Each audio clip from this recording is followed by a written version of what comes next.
Bonjour, je suis le docteur Fadel Saïbou et je vais vous parler aujourd'hui de l'ostéoporose chez l'homme.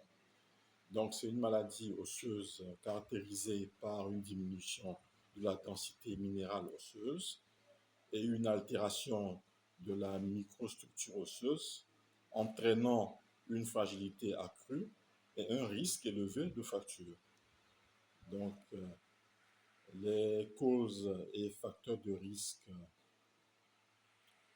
sont au niveau des causes secondaires qui représentent 50 à 60% des cas, l'hypogonadisme, la corticothérapie prolongée, l'hyperparathyroïdie primaire, les maladies digestives comme les maladies cœliaques, la malabsorption, la cirrhose, l'insuffisance rénale chronique, perturbant le métabolisme phosphocalcique, l'hyperthyroïdie non contrôlée, l'hémochromatose, les médicaments comme les anti-androgènes, les inhibiteurs de l'aromatase, les antiépileptiques, les chimiothérapies. Voilà, les causes primaires ou idiopathiques représentent 40% des cas liés à l'âge. On remarque une diminution de la densité minérale osseuse après 110 ans. Les facteurs génétiques avec des antécédents familiaux ou des mutations du gène COL1A1, le tabagisme, l'alcoolisme chronique, la sédentarité et les carences en vitamine B. Donc les signes d'appel sont les fractures ostéoporotiques au niveau des vertèbres, du col du fémur, de l'humérus, du poignet, des côtes, les douleurs osseuses chroniques, une kyphose dorsale, c'est-à-dire on a un dos voûté en cas de multiple tachement. Voilà. Pour le diagnostic, on utilise la densitométrie osseuse. Voilà. On retrouve des scores inférieurs à moins de 5, donc Z-score pertinent si inférieur à moins 2 chez l'homme de moins de 50 ans.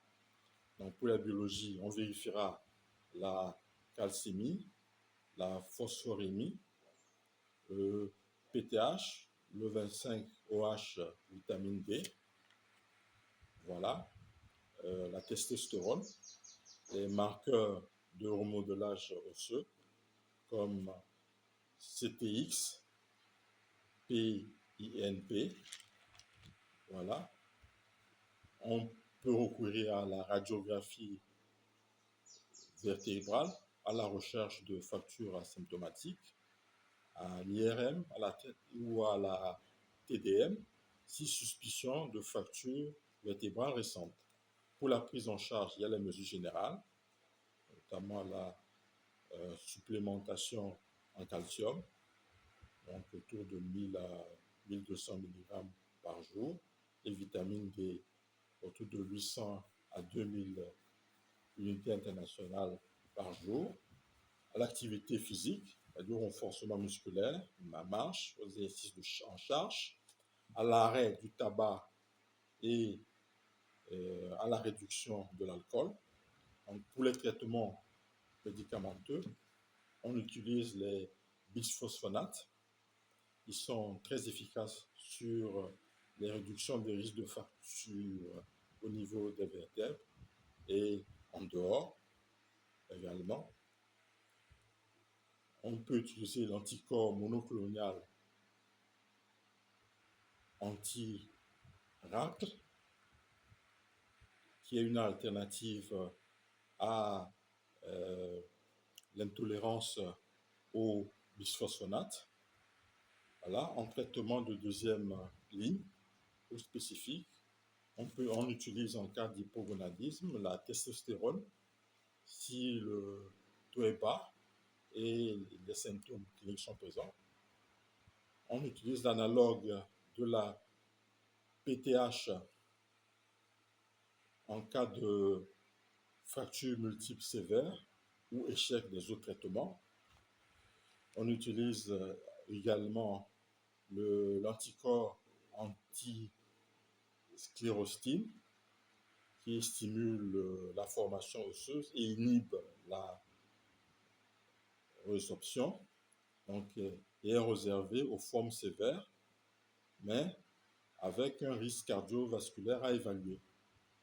Donc, pour la prévention des fractures, on évalue le risque en utilisant le Fracture Risk Assessment Tool pour guider la décision thérapeutique. Voilà. Il faut également penser à la protection contre les chutes avec aménagement du domicile, rééducation à l'équilibre notamment. Pour le suivi, il est conseillé de faire un contrôle LEXA tous les 2-3 ans sous traitement, une surveillance biologique, des vitamines D, fonction rénale. Il y a également de nouvelles thérapies en développement, comme les inhibiteurs de la catepsine K et les modulateurs des oestrogènes. Je vous remercie.